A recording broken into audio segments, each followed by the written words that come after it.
काय आता कुठला पदार्थ आहे? चुरमा लाडू. चुरमा लाडू हा कोणी शिकवलाय तुम्हाला? आईनी. तुमच्या का माझ्या. तुझ्या? ओके. साहित्य सांग मला काय काय आहे. पोळ्या आहेत, त्याच्यानंतर ड्रायफ्रुट्स, गूळ, साजूक तूप आणि वेलची पावडर. बापरे, एवढं ते साहित्य कसं लक्षात ठेवणार? बरं, ही पोळी काय कालची आहे, आजची आहे? नाही, कुठलीही चालते, शिळी चालते, आता लगेच फ्रेश करून पण चालेल. आज्यांच्या ज्या पोळ्या असतात ना, लाडू बिडू, त्या कालच्या पोळ्याच्या असतात.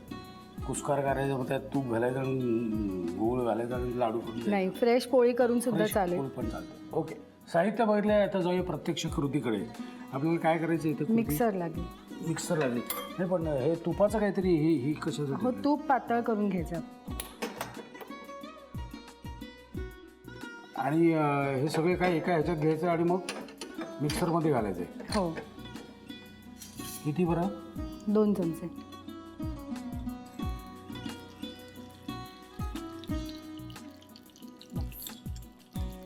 आता आपल्याला पुढे काय करायचं? पहिल्यांदा आपण पोळ्या टाकायच्या मिक्सरमध्ये. पोळ्याचा आपण हातानेच थोडा कुस्कारा केलेला आहे, झेपेल थोडा.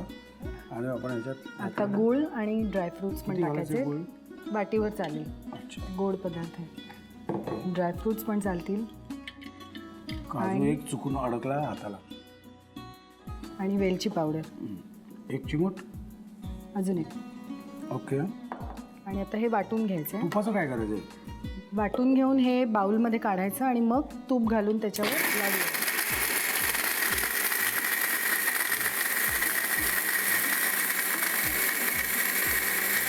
झालं. कळलं मी काय म्हटलं ते? बरं, खरंच की. हो.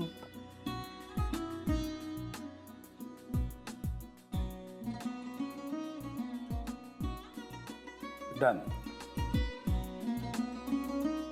चला, ह्याला बाजूला काढतो. वाटेत नको आपल्या. हे आता कढवलेलं तूप आहे.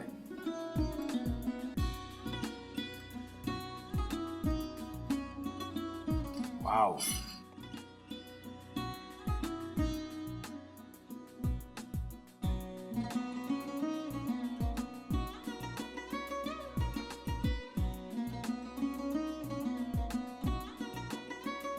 लाडू झालेले आहे त्याचे. Yes. आणि हे प्लेटमध्ये फर्स्ट क्लास. चुरमा लाडू. हां, आणि असे बसतात ते. भरपूर तूप आणि ड्रायफ्रुट्स. असे बसतात ते. मी कसा बसतो ते बघू नका, तुम्ही लिहून घ्या. साहित्य आणि कृती पट पट. चुरमा लाडू बनवण्यासाठी लागणारे साहित्य: चपातीचे तुकडे, ड्रायफ्रुट्स, गूळ, साजूक तूप आणि वेलची पूड. कृती: प्रथम तूप गरम करून घ्यावं. त्यानंतर मिक्सरच्या भांड्यात चपातीचे तुकडे, गूळ, ड्रायफ्रुट्स आणि वेलची पूड घालून सर्व मिश्रण नीट वाटून घ्यावं. वाटलेलं मिश्रण एका बाउलमध्ये काढून त्यामध्ये तूप घालून त्याचे लाडू वळून घ्यावेत आणि सर्व्ह करावेत.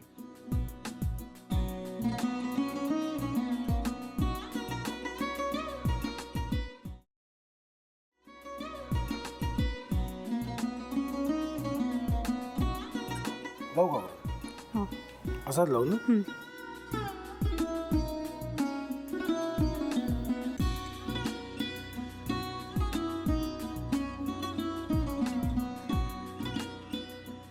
आता काय करायचंय? आता आपण ड्राय स्टफिंग दुसरं काय करणार आपण त्यात? आपण ह्याच्यात मेयोनीज न टाकता बाकीचे सगळे साहित्य टाकायचे.